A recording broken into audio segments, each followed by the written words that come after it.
اعوذ باللہ من الشیطان الرجیم بحمد اللہ دورہ تفسیر القرآن کا سبق نمبر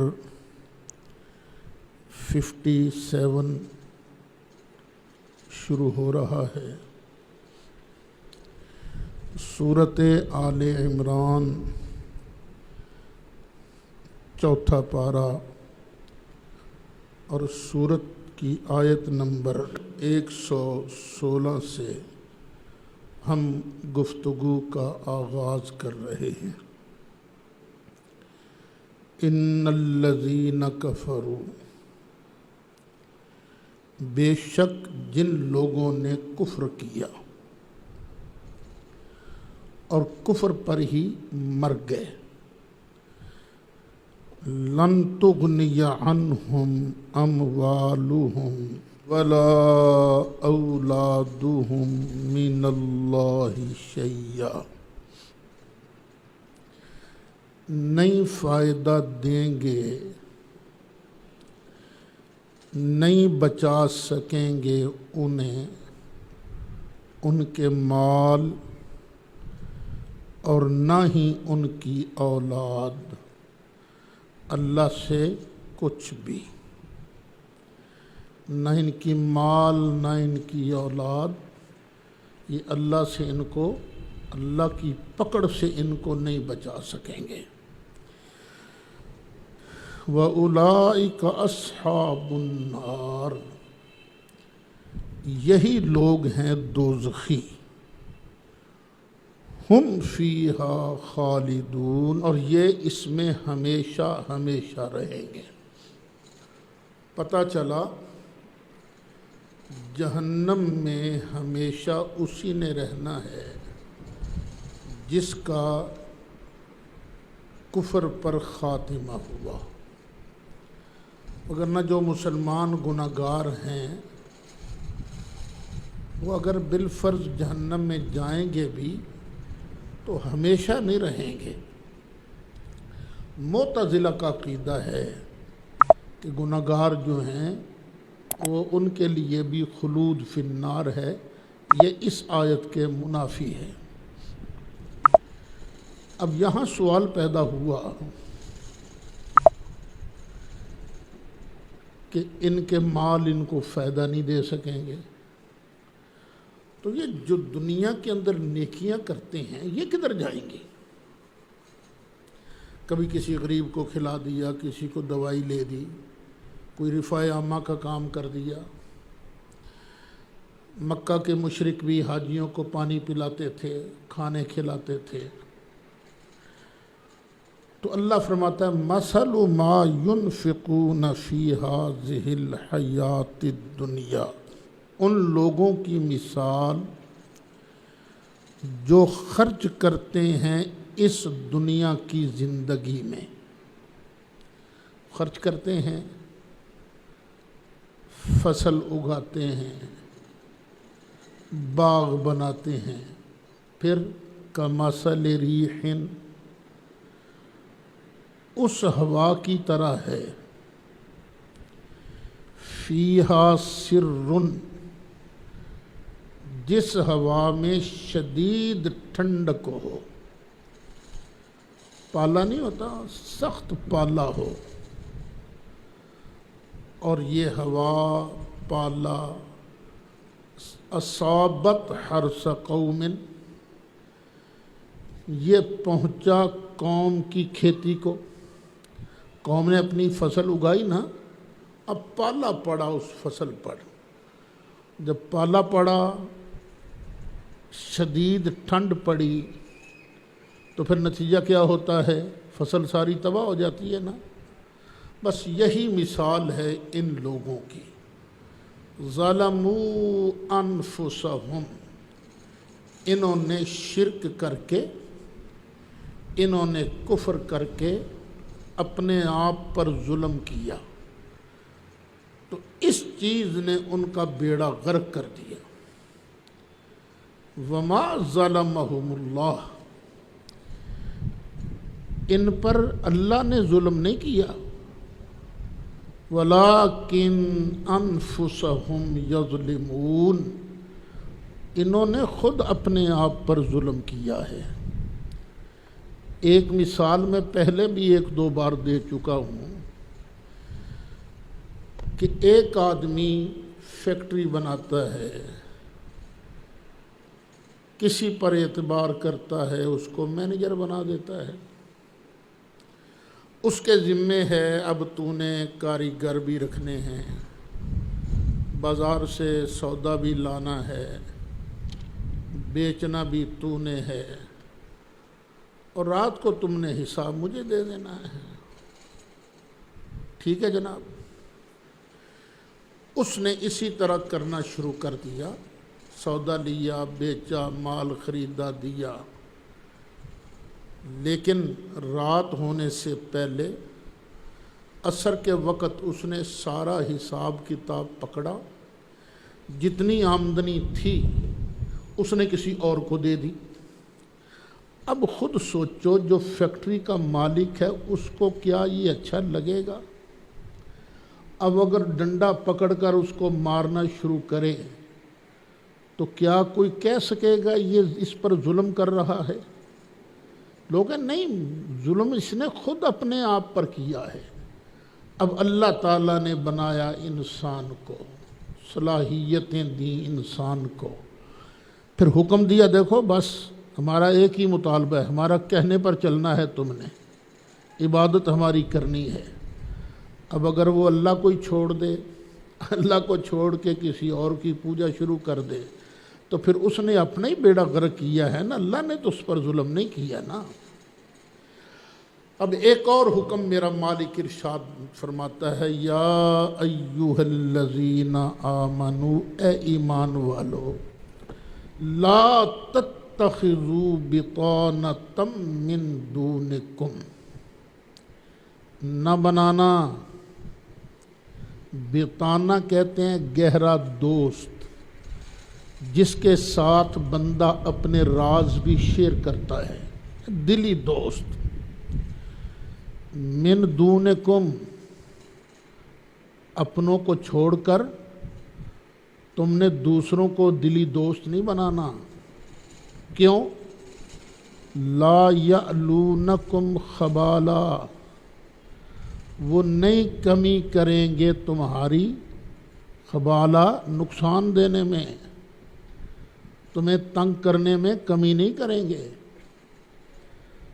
ودو ما عنتم، جو چیز تمہیں تکلیف میں ڈالتی ہے نا، یہ وہی چاہتے ہیں، ودو چاہتے ہیں، ما اس چیز کو، عنتم جو تمہیں مشقت میں ڈالے۔ قد بدت البغضاء من افواہہم، ان سے باتیں جب تم کرتے ہو نا تو ان کے منہوں سے بغض ظاہر ہوتا ہے، سڑیاں سڑیاں گلاں کریں گے، تمہارا دل توڑنے کی کوشش کریں گے، جو تمہارا اصل مقصود ہے اللہ کی راہ پر چلنا، اس سے تمہیں پھسلانے کی کوشش کریں گے۔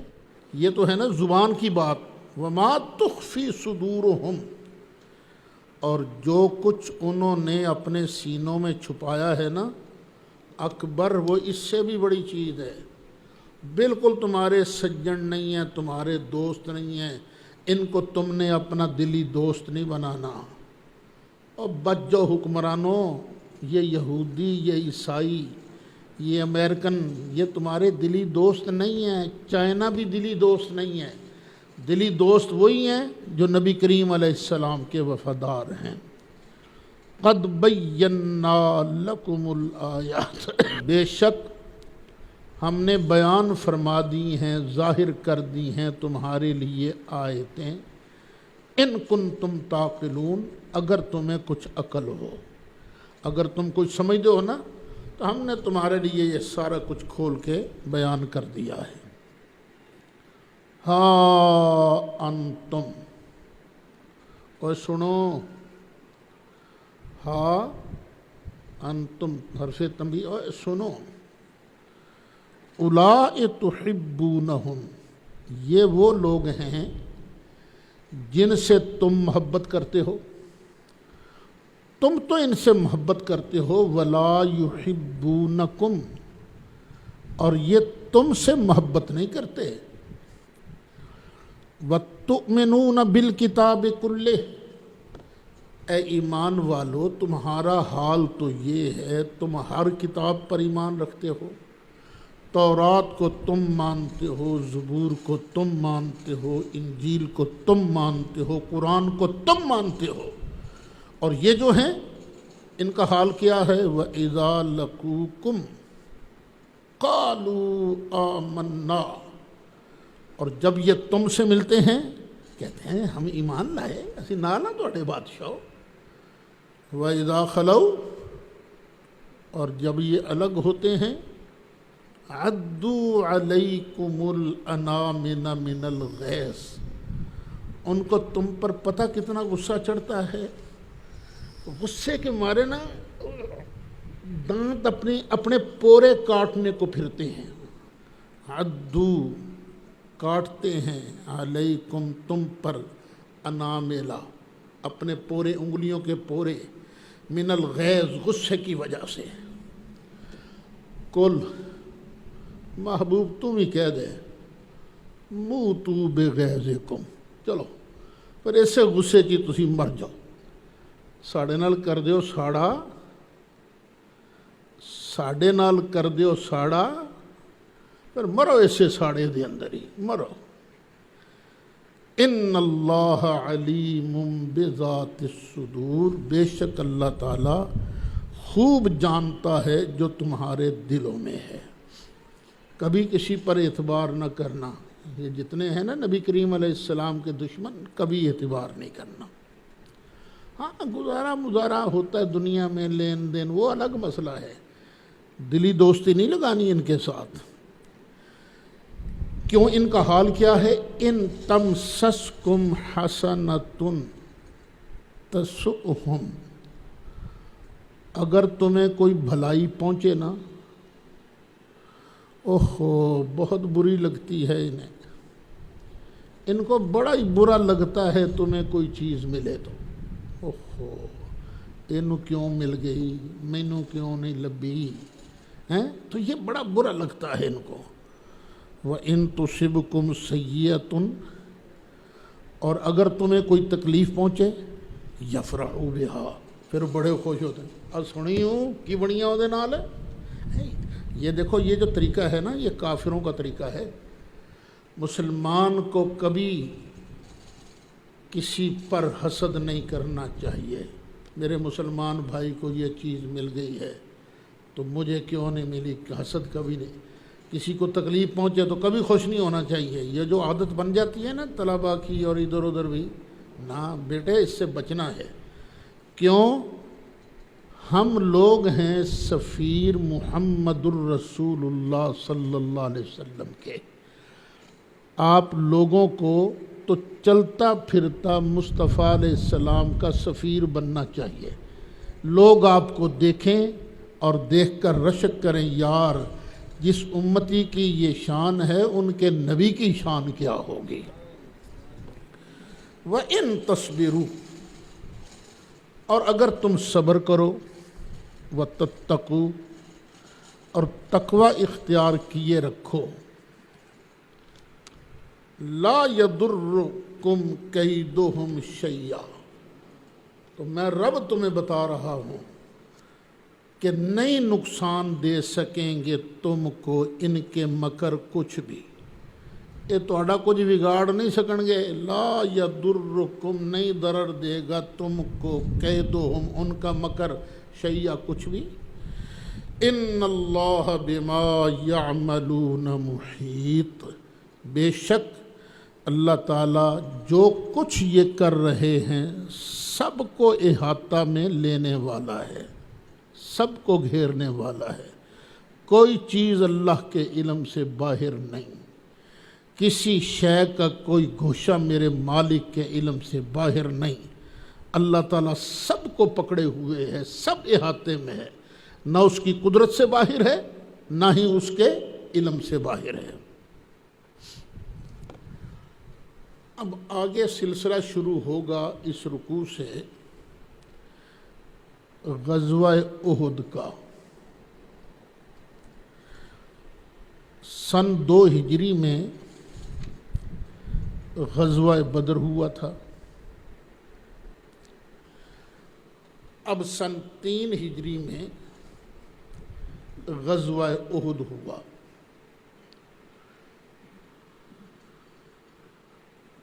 کافر تقریباً 3000 کی تعداد میں مسلمانوں پر حملہ کرنے آئے۔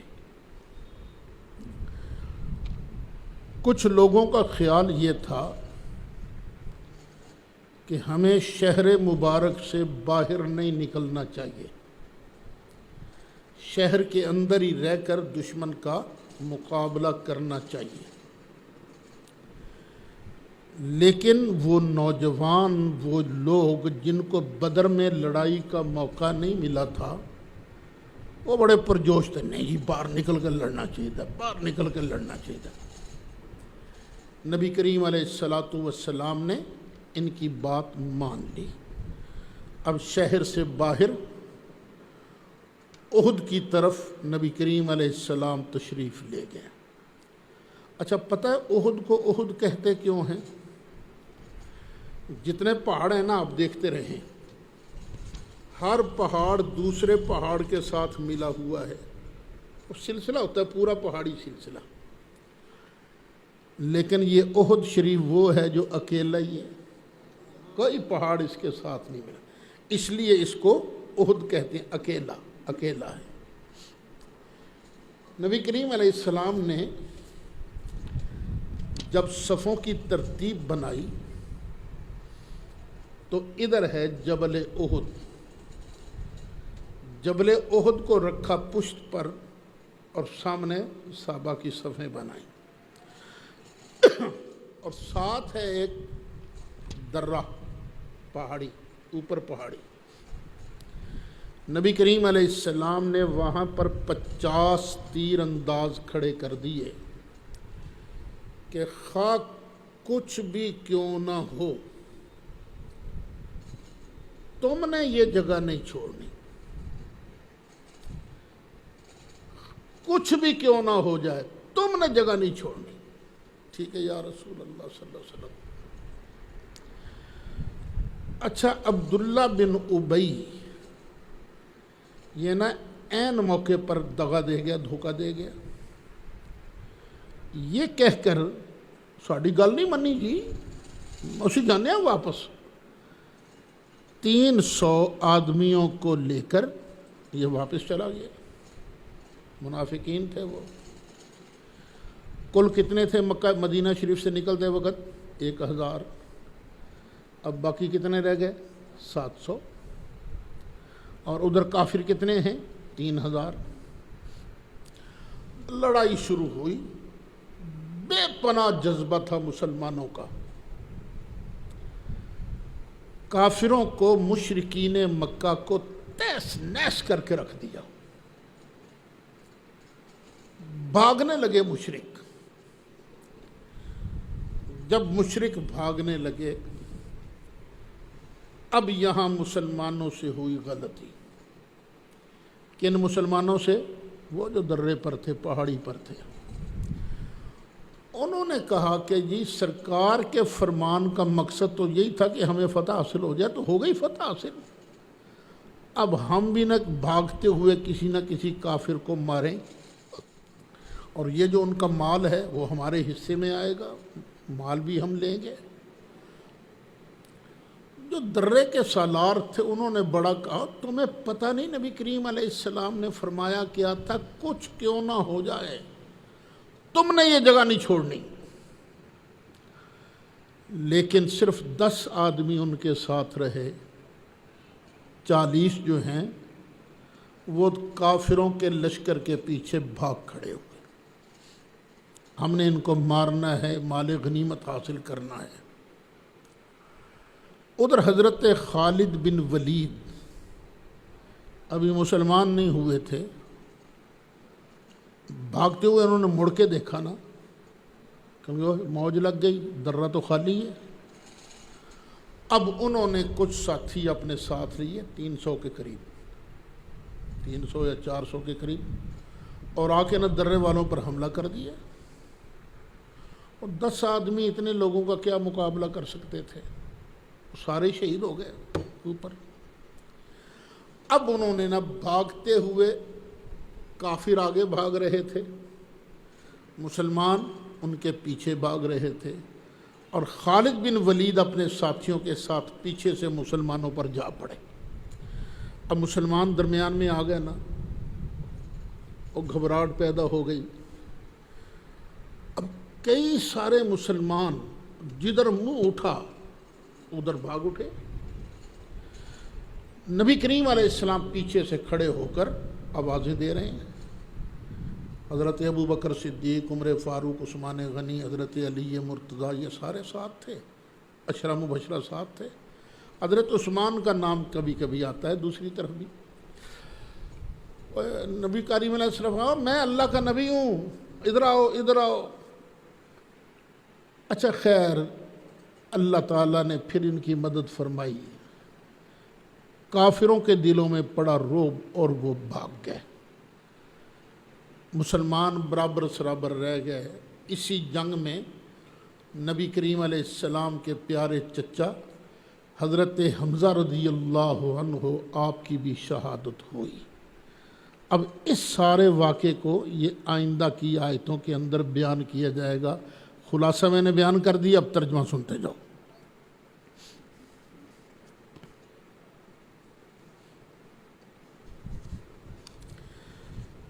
وَإِذْ غَدَوْتَ مِنْ أَهْلِكَ، اور یاد کرو اے محبوب جب تم صبح کے وقت اپنے گھر والوں سے باہر آئے۔ تُبَوِّئُ الْمُؤْمِنِينَ، آپ بٹھا رہے تھے مومنوں کو، مقرر کر رہے تھے مومنوں کو، مقاعدہ، مورچوں پر، مقعد ہوتے ہیں نا بیٹھنے کی جگہ، مقاعدہ للقتال، لڑائی کے لیے مورچوں پر مومنوں کو آپ بٹھا رہے تھے۔ واللہ سمیع علیم، اور اللہ تعالیٰ سب کچھ سننے والا ہے، سب کچھ جاننے والا ہے۔ اذ ہمت طائفتان منکم، اوس اور خزرج یہ دو برادریاں تھیں نا، قبیلے تھے انصار کے۔ ان بڑے قبیلوں کے پھر چھوٹے یونٹ، ایک یونٹ نے نا ان میں سے کچھ بزدلی کا ارادہ کیا۔ اذ ہمت، جب ارادہ کیا، طائفتان منکم، تم میں سے دو گروہوں نے ارادہ کیا، ان تفشلا، کہ وہ دونوں بزدلی اختیار کر جائیں، بھاگ جائیں۔ واللہ ولیہما، اللہ ان کو سنبھالنے والا ہے۔ ان الفاظ پر غور کرنا، اگر اللہ تعالیٰ ان کو معاف نہ کرتا تو ہم بھی ان کا ذکر ایسے کرتے، لیکن جب اللہ تعالیٰ معاف کر چکا ہے، اللہ تعالیٰ ان کے لیے اپنی ولایت کا اعلان کر چکا ہے، تو میں اور تم کون ہوتے ہیں ان کی شان میں بک بک کرنے والے؟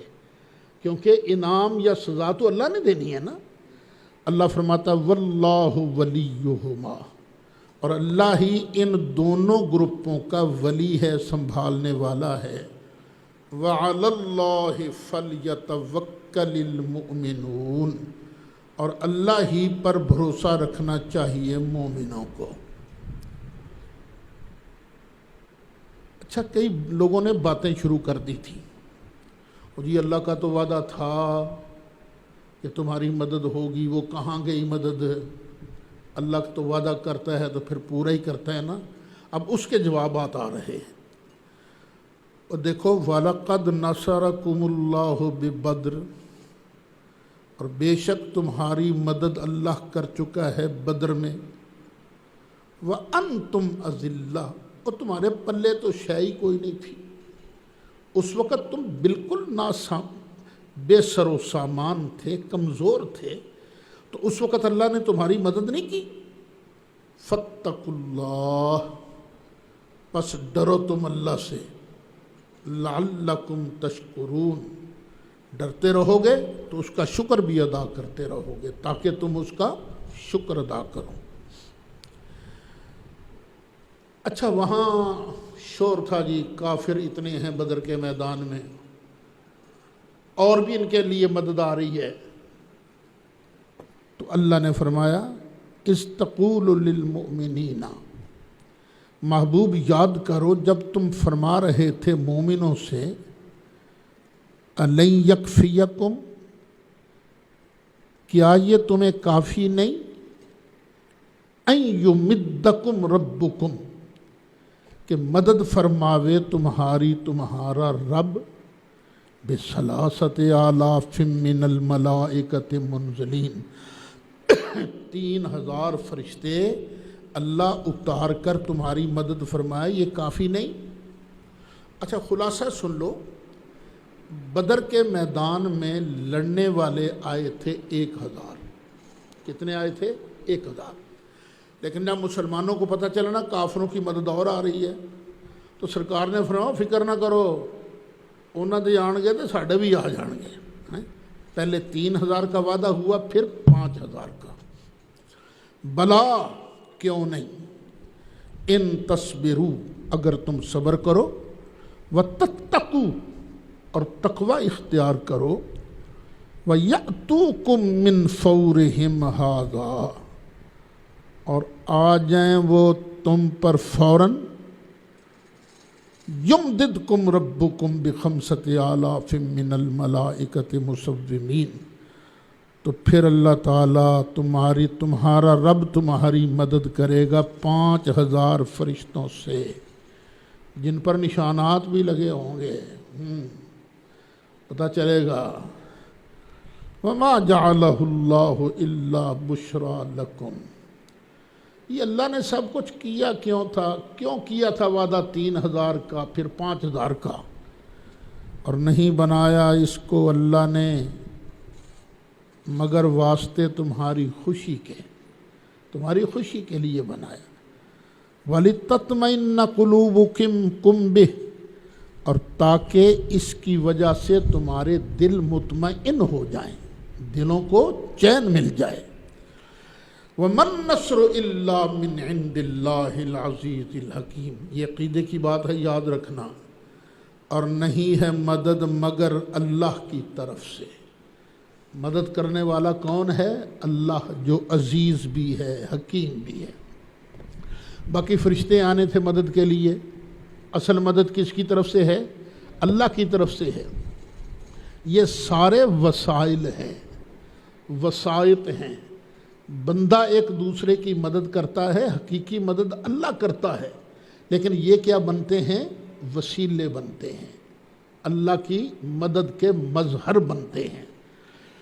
اسی طرح ہم کہتے ہیں اولیاء اللہ مدد کرتے ہیں، تو کرتے ہیں مدد، لیکن اصل مدد کرنے والا کون ہے؟ اللہ۔ یہ تو صرف اللہ کی مدد کا مظہر اور وسیلہ بنتے ہیں۔ لِيَقْطَعَ طَرَفًا مِّنَ الَّذِينَ كَفَرُوا، یہ اللہ نے کیوں مدد کی تھی؟ تاکہ کاٹ کے رکھ دیں کافروں کے ایک حصے کو، تاکہ اللہ کاٹ کے رکھ دے ایک حصے کو کافروں کے، او یکبتہم، یا پھر انہیں ذلیل کر دے، فینقلبوا خائبین، پھر وہ واپس لوٹیں رسوا ہو کر، نامراد ہو کر، ذلیل ہو کر واپس لوٹیں۔ اب اس لڑائی کے بعد، چونکہ یہ احد کی لڑائی کے بعد مسلمانوں کو بڑا نقصان ہوا تھا، تو نبی کریم علیہ السلام مسلسل کئی دن تک فجر کی نماز میں قنوت نازلہ پڑھتے رہے، یا اللہ انہاں دا بیڑا غرق کر، یا اللہ ان پر لعنت ڈال. تو 40 دن سے زیادہ سرکار ان کے لیے دعائے غضب کرتے رہے. اس آیت کو ذرا دھیان سے سننا، کیونکہ اس آیت کو پڑھ کے کئی لوگ سرکار کی شان میں بڑی بک بک کرتے ہیں. اللہ نے پھر آیت نازل کی، لیس لک من الامر شیء، محبوب نہیں ہے تیرے ہاتھ میں اس معاملہ میں کچھ بھی. تو کہتا ہے نا کہ عذاب دے ان کو، یا اللہ ان کا کچومر نکال. محبوبہ یہ عذاب دینا، یہ توبہ قبول کرنا، یہ تیرے ہاتھ میں نہیں ہے. تیرے ہاتھ میں اور چیزیں ہیں، یہ جو 2 چیزیں ہیں نا یہ تیرے ہاتھ میں نہیں. او یتوب علیہم او یعذبہم، کہ یا اللہ ان کی توبہ قبول فرما لے یا ان کو عذاب دے. فإنہم ظالمون، پس بے شک یہ ظالم ہیں. اچھا، اس آیت کو پڑھ کر کئی حضرات کو مسالہ زیادہ لگا ہوتا ہے نا، وہ کہتے ہیں پتہ چلا نبی دے پلے تے شے ہی کوئی نہیں. لیس لک من الامر شیء، ایک ذرہ چیز بھی نبی دے پلے نہیں. توبہ یہ وہی کام ہے جو یہودی کرتے تھے. اللہ کیا فرما رہا ہے؟ یہ جو کام ہے، یہ کام کون سا؟ عذاب دینے والا اور بخشنے والا. یہ کس کے پاس ہے؟ اللہ کے پاس ہے، محبوب تیرے پاس نہیں ہے. اور اس کا یوں ترجمہ کرنا کہ نبی کے پاس امر میں سے کچھ ہے ہی نہیں، یہ تو ویسے ہی قرآن کی خلاف ورزی ہے. ایک امر ہوتا ہے نہیں کے مقابلہ میں. کیا نبی کریم علیہ السلام کے پاس وہ امر تھا کہ نہیں؟ تھا کہ نہیں؟ یامرہم بالمعروف وینہی، یہ آتا ہے نا کہ وہ امر کرتے ہیں معروف کا، یہ امر تو ہے. امر کا ایک معنی ہوتا ہے احد الامور، کئی کاموں میں سے ایک کام. کیا نبی پاک علیہ السلام کے پاس کچھ بھی نہیں تھا؟ کچھ نہ نماز پڑھا سکتے تھے آپ، نہ تبلیغ کر سکتے تھے، کچھ بھی نہیں تھا سرکار کے پلے میں. اور نہیں، یہ ساری باتیں غلط ہیں. بات وہی ہے جو قرآن کہتا ہے، عذاب دینا اور بخشنا یہ کس کا ذمہ ہے؟ اللہ تعالیٰ کا. نبی کریم علیہ السلام کو اللہ نے منع کر دیا، محبوب بس یہ دعا نہیں کرنی. یہ آزاد کشمیر میں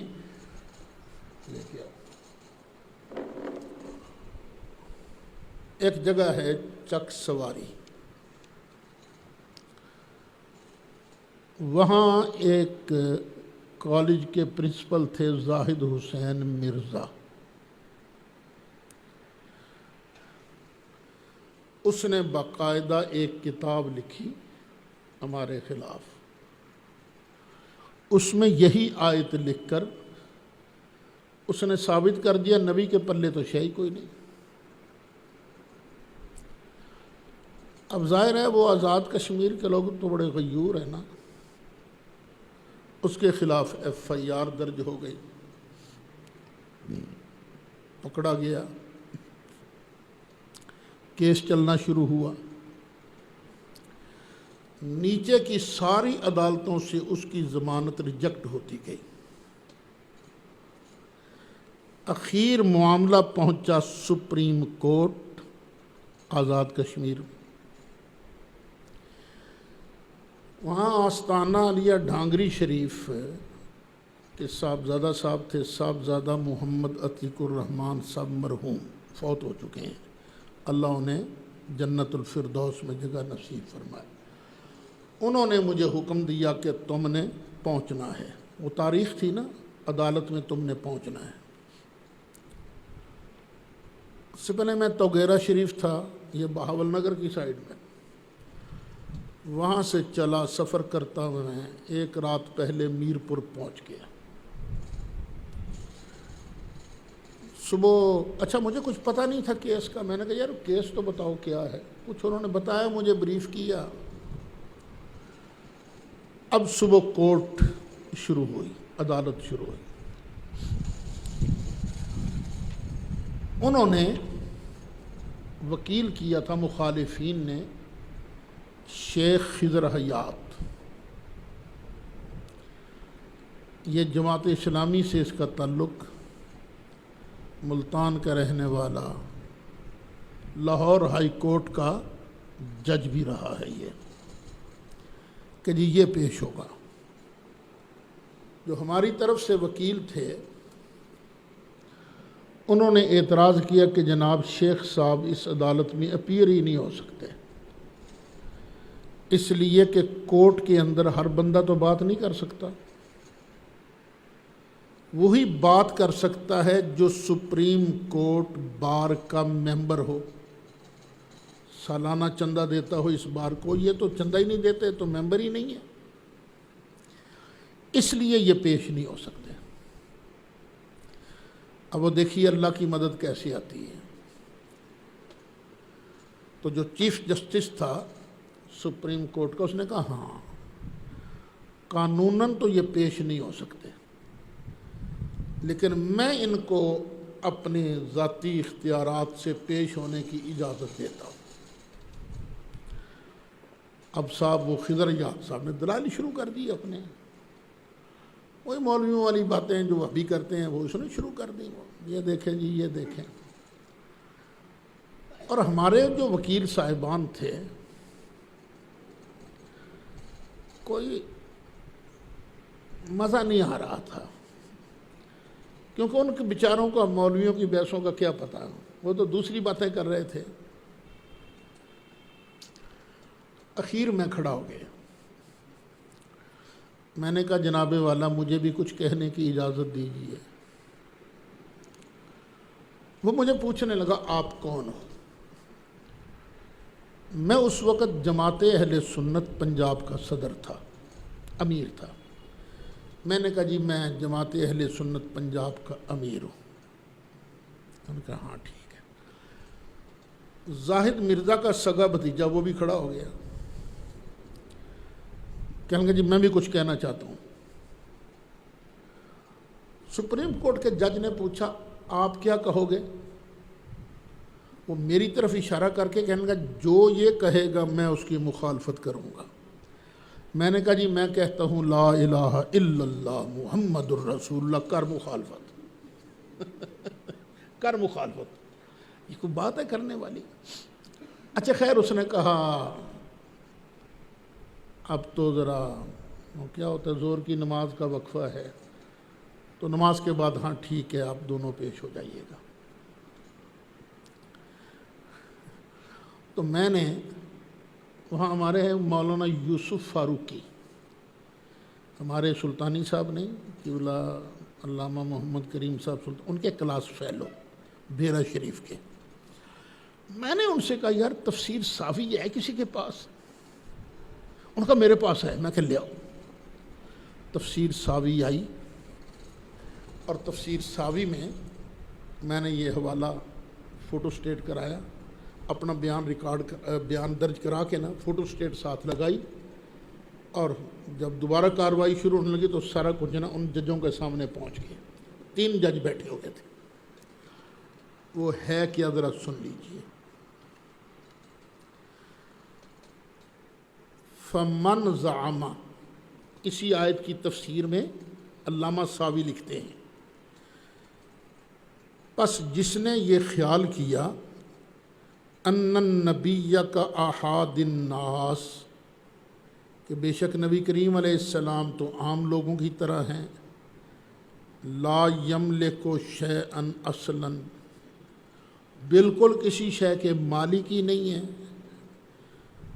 ولا نفع بہ لا ظاہرا ولا باطنا، نہ ان سے کوئی نفع ہو سکتا ہے نہ ظاہر میں نہ باطن میں، فہو کافر، پس وہ پکا کافر ہے، خاسر الدنیا والآخرہ، دنیا اور آخرت میں خسارہ پانے والا ہے۔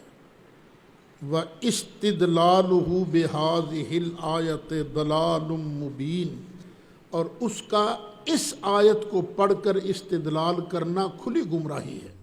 اب خیر بعد میں بات ہوئی تو اللہ تعالیٰ کا کرم اتنا ہوا کہ وہ سپریم کورٹ کا کمرہ تو نہیں لگ رہا تھا، وہ تو محفل میلاد لگ رہی تھی۔ حضرت صاحب پیر عطاء الدین صاحب صدیقی وہ بھی پہنچے ہوئے تھے، مولانا عبد الرحیم شرف یہ بھی پہنچے ہوئے تھے، اور ایک نعت خواں ہے شاید عبد الرزاق جامی اس کا نام ہے، یہ میاں نواز شریف کا نا بڑا خاص نعت خواں ہے یہ، اور یہ بھی جناب پہنچے ہوئے تھے۔ کو میرے بعد پھر وہ پیر صاحب نے گفتگو کی، مولانا شرف صاحب نے کچھ گفتگو کی، اور اس نے تو سیف الملوک شروع کر دی صاحب اس نے اور بڑا ماحول بن گیا۔ جب اس کے فیصلے کا اعلان ہوا نا تو جج نے اپنے فیصلے میں لکھا، 3 رکنی بینچ تھا، سپریم کورٹ کا جو چیف جج تھا نا اس نے تو اس کی ضمانت منظور کرنے کے بعد، لیکن 2 جج مخالف تھے۔ انہوں نے بنیاد اس بات کو بنایا جی جماعت اہل سنت پنجاب کی امیر مولانا سعید اسد نے یہ حوالہ پیش کیا تھا، اس کی بنا پر ہم اس کی ضمانت کو مسترد کرتے ہیں۔ اس نے یہ ترجمہ کر کے گفتگو کر کے نبی کریم علیہ السلام کی شان میں سری گستاخی کی ہے۔ تو یاد رکھنا لیس لک من الامر شیء، ان کا معنی کیا ہے؟ عذاب دینا آپ کے اختیار میں، یہ نہیں کہ نبی پاک کے پلے شے کوئی نہیں، وہ تو دنیا اور آخرت کے مالک ہیں۔ اللہ اکبر کبیرہ۔ فَإِنَّهُمْ ظَالِمُونَ، پس بے شک یہ لوگ ظالم ہیں۔ وَلِلَّهِ مَا فِي السَّمَاوَاتِ وَمَا فِي الْأَرْضِ، اور اللہ ہی کے لیے ہے جو کچھ بھی آسمانوں میں ہے اور جو کچھ بھی زمین میں ہے۔ زمین و آسمان میں جو کچھ ہے اس سب کا مالک کون ہے؟ اللہ۔ پتہ یہ چلا میرا مالک بھی اللہ ہے، تمہارا مالک بھی، نبی بھی تو زمین و آسمان میں رہتے ہیں نا، تو نبی بھی اللہ کی ملکیت میں ہیں۔ جو کسی کی ملکیت میں ہو وہ معبود نہیں ہوتا، محبوب ہوتا ہے، معبود نہیں ہوتا۔ معبود ہمارا صرف اور صرف ایک پروردگار ہے۔ یغفر لمن یشاء، جسے چاہے بخش دے، ویعذب من یشاء، اور جسے چاہے عذاب دے وے۔ واللہ غفور الرحیم، اور اللہ تعالیٰ بخشنے والا مہربان ہے۔